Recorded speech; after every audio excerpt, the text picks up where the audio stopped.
My name is Cate Campbell. I'm an Australian Olympic swimmer through 4 Olympic Games. I grew up in a very small African country called Malawi and lived there for the first 9 years of my life. I've always loved being in the outdoors, come from a very active, healthy outdoor family. Outdoors is still where I feel most at home and at my happiest. So I joined the local swim club when we moved to Australia. Fell in love with the sport pretty much from the second I tried it. I used to train from 5 a.m. to 7 a.m. in the morning and then from 5 p.m. to 7 p.m. at night. Most of the swimming pools in Queensland and in Brisbane are outdoors. It's quite rare to have an indoor facility.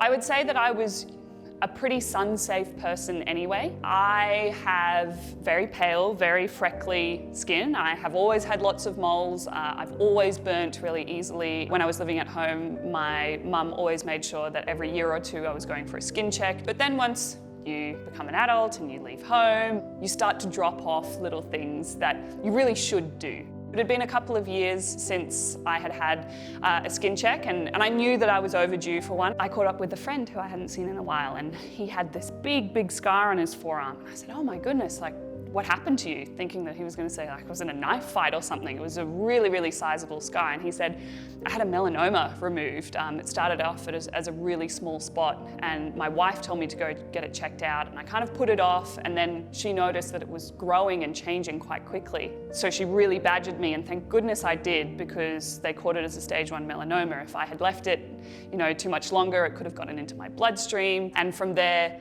instead of just having a big scar on your arm, you start to talk about treatment options like radiation, chemotherapy, possible amputation. And I just remember looking at that and hearing his story and just going, oh, I don't remember when the last time I got a skin check was. So I booked in the next day and went to see my dermatologist, and she didn't like the look of one on my upper right arm. Now this is a mole that I had had my whole life. It wasn't new, it's in a place that I can see quite easily, so it's not like I wasn't aware of it. I'm just gonna take a little biopsy today. Didn't think anything of it, was like, she's just being overly cautious. About 2 days later, my phone rang and I saw that it was my dermatologist. Picked it up and my doctor said, so Cate, we got the results of that biopsy back, and I've got some good news and some bad news. She said, the bad news is that biopsy from that mole that we took on your upper right arm has come back as stage 1 melanoma. In that moment, it is amazing how quickly your brain can run away with all the possibilities of what could happen next. I saw radiation, I saw chemo, I saw the end of my career, I saw the end of my health. Within the next breath, my dermatologist said, but the good news is we've caught it at stage 1 and we just need you to come back in so that we can take a wider margin of tissue from around the mole to make sure that we've got all the cancer cells, and hopefully that should be it. And so the next day I went in for surgery and that was it.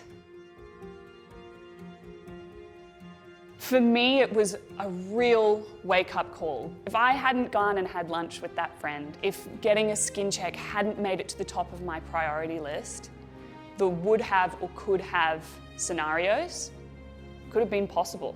Thankfully, I have a really short, positive story to tell and a beautiful big scar on my arm to serve as a warning for me and for anyone else who wants to ask, go get your skin checked.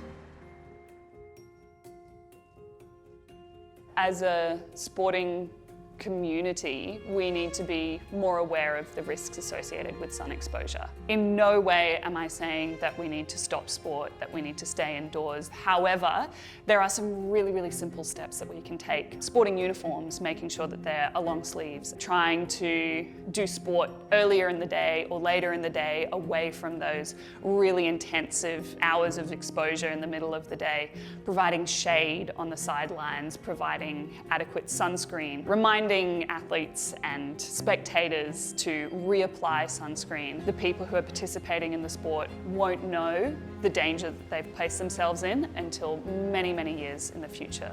I'm not going to sit here and say that since my cancer diagnosis, I have not received a sunburn. However, I religiously go and get a skin check.